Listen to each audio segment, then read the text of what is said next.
Les amis, le réveil est difficile ce matin, 4 août. Aujourd'hui, on triple 30 km.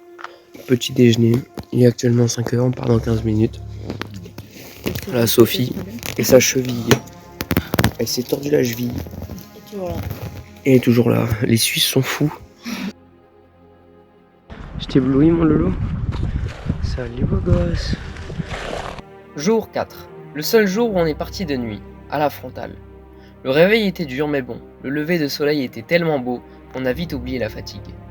Super Sophie, la cheville, t'en prends soin. La pistoche naturelle. Tu veux que je te pousse, Solène? Non. Elle va se prendre. Dès qu'on a commencé à prendre de l'altitude, on s'est mis à prendre du vent. Beaucoup de vent. Moi les amis, petite technique. En fait, ce qui s'est passé, j'ai oublié de vous le dire, hier quand on est monté au Monte Cinto, le sommet de la Corse, j'ai voulu faire comme en Himalaya. Il y avait une petite croix dessus. Et des gens ils mettent des petits doudous, des petits trucs dessus. Du coup moi j'ai mis mon cache-cou, je trouvais ça stylé. Mais maintenant j'ai froid parce que j'ai plus de cache-cou.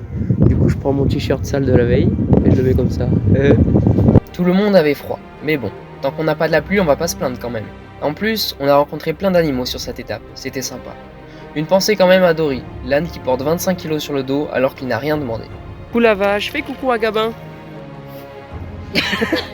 Et la deuxième vache. Je vous présente Marguerite. Un petit mot à dire à la caméra? Non, bon, Marguerite est pas en forme. Elle a doublé l'étape d'hier, donc elle est un peu fatiguée. J'ai dit quoi juste avant? On n'allait pas se plaindre tant qu'on n'avait pas de pluie? Bon, bah c'est le moment. Mais c'était une petite pluie fine, bien loin des orages de Montpellier ou des averses de Rouen. Encore une fois, il y a plus méritant que nous. Après Dory, c'était deux juments qui s'entraînaient à porter du poids sur des chemins escarpés. Les pauvres. Attention, faites attention à la jument derrière. Coucou petit prince. Regardez, montez Ouais. par là-bas, montez par là-bas. Là, Salut les juments.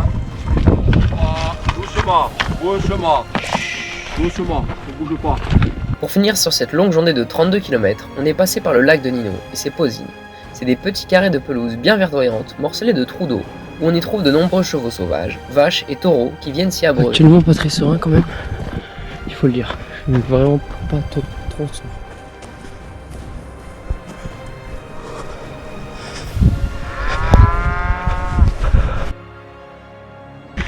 Moi je suis en mode trail pour cette étape parce que Mangano, enfin, j'ai couru tellement longtemps. Depuis 15h20, 1h10 pour quasiment 8 km. Le soir, on s'est bien amusé avec des canettes et une masse, comme quoi il faut pas grand chose pour nous occuper. Au nom de Thor, voilà. Non, mais oui, en vrai, c'est cool. Fils d'Odin, dieu du tonnerre, de la foudre. C'est trop nul.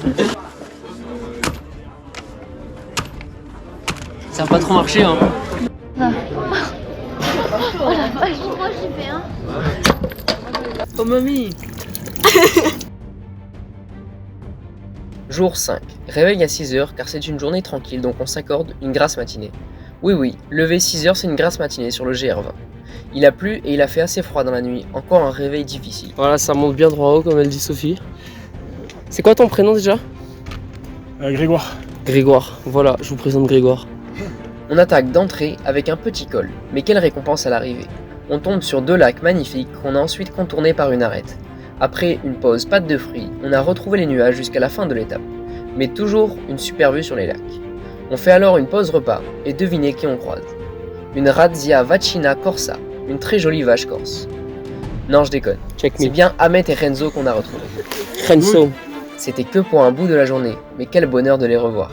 Après cette courte journée et une bonne barquette de frites, j'avais encore faim. Fin de sensation. Je suis donc parti seul, sans sac, faire l'ascension du Ritondu. Le Ritondu culmine à 2622 mètres. Les amis, après 1h40 de montée, le second sommet le plus haut de Corse. La vue panoramique est impressionnante là-haut, mais comme je commençais à avoir faim, je suis vite redescendu pour être à l'heure pour le repas. POV, t'es à court d'eau.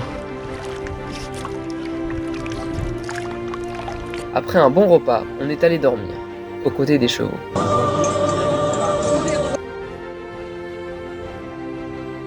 Les amis, j'ai mis tout ce que j'avais, j'ai des gants, j'ai un tour de cou avec un autre t-shirt, j'ai trop froid. On a encore passé une nuit de merde, il y a un vent de bâtard, il y a 80 km de vent aujourd'hui.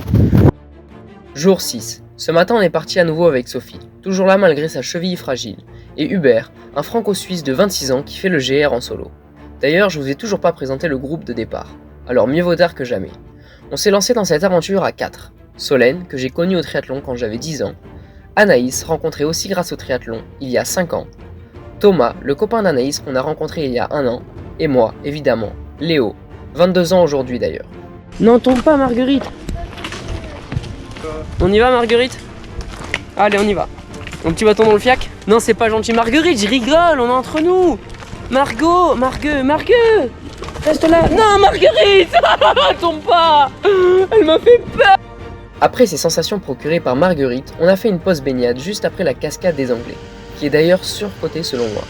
On a ensuite continué jusqu'à Vizzavona, qui marque la limite entre la partie nord et sud du GR20. On a donc fait techniquement le plus dur du GR, ça passe si vite.